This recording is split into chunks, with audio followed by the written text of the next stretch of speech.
Như đi mày đã nhận hộ hôm nay nha. Phải trong hộ cho ngọt ấy. Tại hộ hôm nay này. Rồi tất cả họ hai sát toàn lấy cái làm cái chết giúp con nói.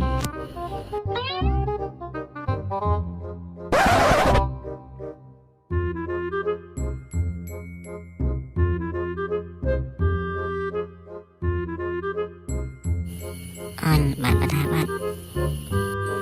Thơ mấy nào lắm. Cháu ơi. Bạn ta bạn. Số ta cháu ấy mặt tháo men. Đang nghe.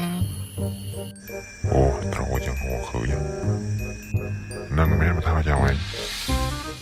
Bạn ta đang ép thao nhau. Dạ, nhỏ vua nè mà tháo nè. Ta mới được anh mấy ta. Mà bật ra chạy cục. Chọn có ba lá nhà anh nhợt nâng tiết này. Anh đi, anh xong sang ngày nhá. Ê ta nhưng mày tăng.